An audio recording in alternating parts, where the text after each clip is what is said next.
જોયું એમ સમગ્ર ગુજરાતના અને ભારતના દલિત આંદોલનના ઇતિહાસમાં 20,000 દલિતોએ એક સાથે જાતિ વ્યવસ્થા એમના લમણે જે મરેલા પશુનું કામ સોંપેલું એ નહીં કરવાની પ્રતિજ્ઞા લીધી એક માઇલસ્ટોન ઘટના છે.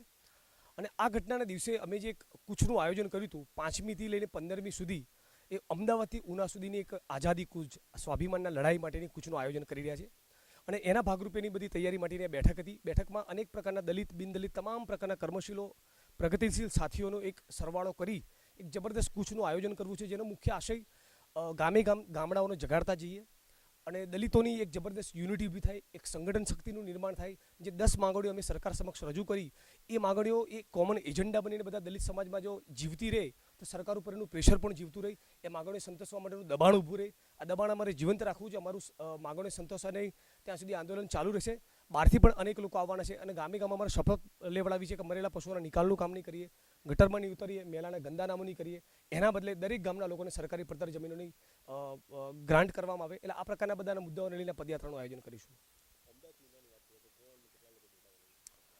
અત્યારે ઇમિડિયેટલી 25 લોકો તૈયાર થયા છે, પણ આવનારા દિવસોમાં જેમ આગળ યાત્રા વધતી જાય અનેક લોકો જોડાતા જશે.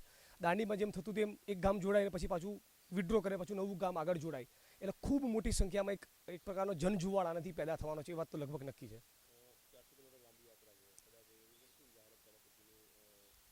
ના, એટલે અમે સ્ટ્રિક્ટલી પદયાત્રા નહીં હોય, પદયાત્રા વાહન યાત્રા એ પ્રકારનું કોમ્બિનેશન હશે. કેમ કે ધારો કે વચ્ચે જે બહુ એકદમ ગામડા ના હોય એવા જે પેચીસ આવતા હોય તો ત્યાં વાહન યાત્રા કરીશું.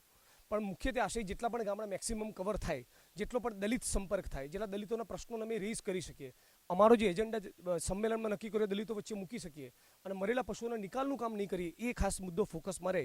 અને જમીનની માગણી એક આનો મુખ્ય એજન્ડા રહેશે. હા, ફંડ લોકફાળો એ દિવસે સભાની અંદર જ લગભગ 1,00,000-1.5 લાખ જેટલો લોકફાળો આવ્યો હતો. બીજી પણ કેમ્પેન કરી છે. ઇન્ટરનલી ઘણા ગ્રુપ્સ આમાં સક્રિય થયા છે. અને બીજો બહુ બધો તો અમને આવકાર અને અમારી રહેવાની, ખાવા પીવાની, જમવાની વ્યવસ્થા બધા ગામડાના લોકો કરવાના છે. એટલે એવા કોઈ અતિ વિશેષ ફંડની પણ જરૂર નથી પડવાની.